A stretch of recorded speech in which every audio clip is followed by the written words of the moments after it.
ব্যাপার রে ফেলু, স্যার এখনো এলো না কেন? দুদিন ধরে যা ঠান্ডা পড়েছে, দেখ স্যারের আবার ঠান্ডা ফান্ডা লেগে গেল নাকি। স্যারের কথা ছেড়ে দে, কিন্তু লেবুর খবর কি? লেবু আজ এত দেরি করছে কেন? তাও তো কথা, লেবু আজ এত দেরি করছে কেন? ওই তো লেবু ভাই এসে গেছে। মোস্ট ওয়েলকাম লেবু ভাই, most welcome. Come in, come in. কি রে লেবু, তুই এত দেরি করলি কেন? সেই তো পরে বলছি, আগে বল স্যার তো এখনো আসে নাই? দেখতেই তো পারছিস স্যার এখনো আসেনি। না, আমি ভাবলাম স্যার এসে নাকি আবার পটি করতে গেছে নাকি। লেবু রে, স্যার যখন এখনো আসেনি তখন তো একটা গান হয়েই যেতে পারে, তাই না ব্রো? সেই তো আবার বলতে হবে, গান তো হবেই হবে বটে। তাহলে তুই এখনো দাঁড়িয়ে আছিস কেন? শুরু কর। আমি খাই না বিড়ি, ছুঁই না গাঁজা, খাই না বিড়ি, ছুঁই না গাঁজা, খৈনি যদি পাই তোমাদের মাঝে আমি প্রেমের গান গাই, আমি প্রেমের গান গাই। আমি খাই না বিড়ি, ছুঁই না গাঁজা, খাই না বিড়ি, ছুঁই না গাঁজা, খৈনি যদি পাই তোমাদের মাঝে আমি প্রেমের গান গাই, আমি প্রেমের গান গাই। আমি খাই না বিড়ি, ছুঁই না গাঁজা, খাই না বিড়ি, ছুঁই না গাঁজা, খৈনি যদি পাই তোমাদের মাঝে আমি প্রেমের গান গাই, আমি প্রেমের গান গাই। কে কে কে খৈনি গাঁজা খাচ্ছে ক্লাসরুমে? কে খৈনি গাঁজা খাচ্ছে? Good morning sir, good morning sir. Good morning পরে বলবি, আগে বল ক্লাসে কে গাঁজা খাচ্ছে? স্যার, ক্লাসে কেউ খনি গাঁজা খাচ্ছে না। আমি কি তাহলে কানে ভুল শুনলাম? কে যেন খনি গাঁজা বলে চিল্লাচিল্লি করছিল? স্যার, ওটা সিলেক্ট ছিল না, লেবু গান গাইছিল। মাদক দ্রব্য নিয়ে গান?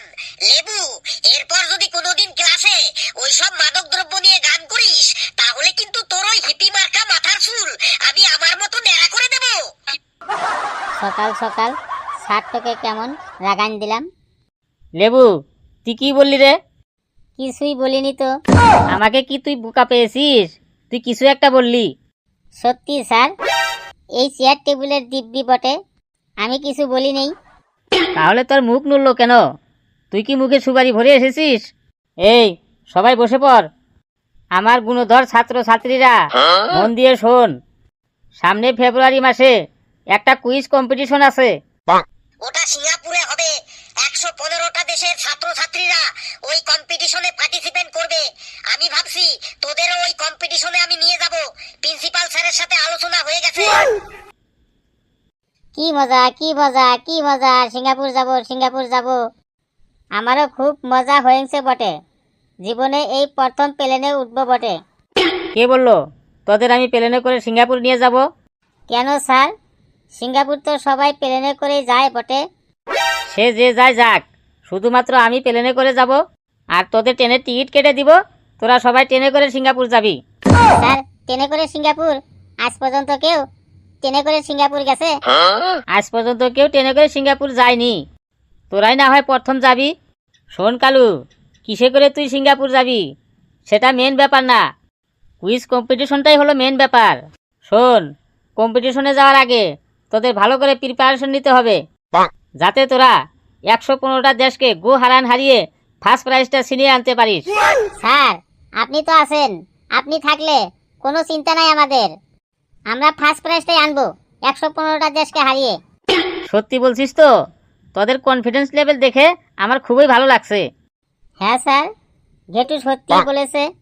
আপনার মতো একজন কুইজ মাস্টারের হাত যখন আমাদের মাথার উপরে আছে তখন আমরা কাউকেই ভয় পাই না বটে।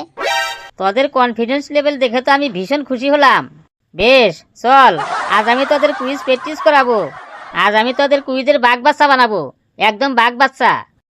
ওকে স্যার, শুরু করুন। আমাদের একদম কুইজের বাঘ বাচ্চা বানিয়ে দেন তো, একদম বাঘ বাচ্চা বানিয়ে দিন। নে, সবাই রেডি হয়ে যা।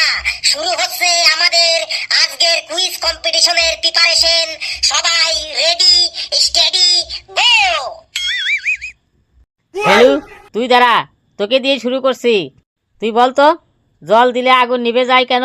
স্যার, জল হলো আগুনের বাপ, তাই যে কোনো আগুনে জল ঢেলে দিলে সাথে সাথে আগুন নিভে যায়। দেখলি, প্রথমেই আমার মেজাজটাকে একদম গরম করে দিলি। এই তুই এই সব কথা কোথায় পাস রে? এই তুই তো হাত তুলে বেঞ্চের উপর দাঁড়িয়ে জল হলো আগুনের বাপ, কি সাংঘাতিক অ্যান্সার রে! স্যার আমি বলবো জল দিলে আগুন নিভে যায় কেন? বল। স্যার জল হলো আগুনের ভাসুর, তাই জলকে দেখে আগুন নিভে যায়। দেখেছো দেখেছো, এ আবার বলছে জল হলো আগুনের ভাসুর। সত্যি তোরা কোন গ্রহ থেকে এসেছিস রে? তোদের মাথায় কি আছে রে? সুযোগ পেলে একবার তোদের মাথা খুলে দেখতাম। কেউ বলছে জল আগুনের বাপ, কেউ বলছে জল আগুনের ভাসুর। এই ঘেটু, তুই ওই ফেলুর মতো দুই হাত তুলে বেঞ্চের উপরে দাঁড়াতো। স্যার আমি বলবো জল দিলে আগুন নিভে যায় কেন? বল। স্যার আগুনে জল ঢাললে বাতাসের অক্সিজেন আগুনের কাছে আসতে পারে না, এবং জল অনেক পরিমাণে উত্তাপ শোষণ করে, তাই জল দিলে আগুন নিভে যায়। একদম ঠিক বলেছিস। হাবলু তুই বসে পড়। কালু তুই দাঁড়া। তুই বলতো ভিখারি কাদের বলে? স্যার যারা রাস্তাঘাটে হাটে বাজারে লোকের বাড়িতে বাড়িতে টাকা পয়সা চায় তাদেরকেই ভিখারি বলে। স্যার কালুর অ্যান্সারটা ঠিক হলো না বটে। বেশ লেবু, তুই তাহলে সঠিক অ্যান্সারটা বলতো, ভিখারি কাদের বলে? স্যার যে সমস্ত ছেলে বা ছেলে মেয়ের বাবা মারা ছেলের বিয়ের সময় মেয়ের বাবার কাছ থেকে নগদ টাকা, সোনা গয়না আরো অনেক জিনিসপত্র নির্লজ্জভাবে জোর করে দুহাত পেতে জোর করে চেয়ে নেয়, তাদেরকেই ভিখারি বলে বটে। বাহ লেবু বাহ, একদম রাইট অ্যান্সার দিয়েছিস। লেবু যে তুই ইন্টেলিজেন্ট বয়, আগে জানতাম না তো। স্যার আমি জন্ম থেকেই একটু ইন্টেলিজেন্ট বটে। সে তো বুঝতেই পারছি। তুই বসে পড়। পেশি তুই বলতো, তুই দাঁড়া। রাতের বেলা ভাত না খেলে কি হয়? স্যার এটা তো একদম ইজি অ্যান্সার। রাতের বেলায় ভাত না খেলে সকালবেলা সেই ভাতগুলো পান্তা ভাত হয়ে যায়। বাপ রে বাপ, কি সাংঘাতিক অ্যান্সার রে বাবা। তুই বসে পড়, অ্যান্সারটার মধ্যে যুক্তি আছে। নে, এরপর প্রশ্ন করছি, যে পারবি সে হাত তুলবি। বলতো রাস্তায় অ্যাক্সিডেন্ট কমানোর জন্য বড় বড় গাড়ির পেছনে কি লেখা থাকে? স্যার আমি তো হাত তুলেই আছি, আমি বলবো স্যার। তুই তো আবার সেই উল্টো পাল্টো বক বক শুরু করবি। নে ফেলু বক।